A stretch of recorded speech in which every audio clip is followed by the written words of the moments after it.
So let's talk about when things go wrong, like your friend's been partying, they've been drinking a lot, and they're starting to stumble around, they're slurring, they might have even thrown up potentially, but at this point, they've fallen over and they're asleep on the floor. So what's the first thing we want to do? Okay, well, I think the first thing we should do is something called the recovery position.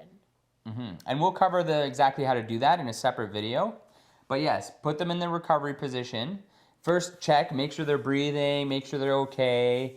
See if they're responsive. Try to wake them up. But also, most importantly, is not to just put them. I mean, it's the instinct. We want to just put them in a bed and sort of like let them sleep it off. But you don't want to just leave them alone because something might go wrong. So it's important to not just put your friend in a back room and close the door. If you're going to put them in a separate room, you want to make sure that you're checking on them very regularly, or just have them on the couch. If they're passed out anyways, just put them on the couch. Let them sleep there. But then everyone's kind of keeping an eye on each other. That's right. I think that's very important. Yeah. They shouldn't be left alone. They shouldn't be left alone. And it's important if you do get into an emergency situation where you find somebody's passing out or vomiting, or looking like they might be overdosing. And there's different ways to tell if somebody's overdosing. Perhaps they're getting more pale, they're getting blue around their lips, their breathing is getting more heavy. Their pupils might be little pinholes.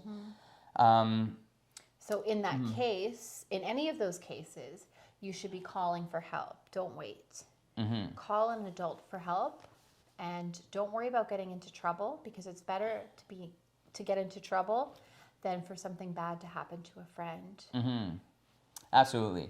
And we've covered that also in a different video in the naloxone kits, which is used for opioid overdoses. So if you know that someone is using opioids, or you notice some of the signs of like an opioid overdose, there's the naloxone kit, and we will cover that in a separate video in more detail.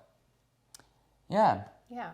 It's important to have fun when you're going partying, and if you can create a plan and try to stick to it and party as safely as possible, it'll be a good experience for everyone involved. Yeah, party's a really good time to like connect with friends and people you haven't met before, and just like there could be a lot of beautiful things that come out of parties and new ideas and new adventures.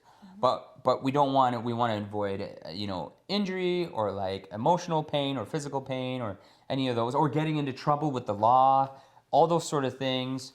We want to try to bring that down and in fact throw it away. We don't want any of those things at our party. Maybe about that. Anything else to talk about that? Well, I wanted to mention that in our Substance magazine, we have good reminder. We have some pages that you can go over. So in our Substance magazine, on page 36 and 37, it relates to what we were talking about. So on 36, you have the power of no, and that's just how to, if you have friends who are pressuring you to drink more or try these drugs or something. So it's just a little bit of information on that, just so you're better prepared. And then the other one is check your head, mindset and setting, and like Ashley had mentioned earlier, just being in the right headspace, because when you're trying drugs or you're trying these new substances, how you feel in your head when you're taking it is also going to have an effect on your trip, on your experience with that substance.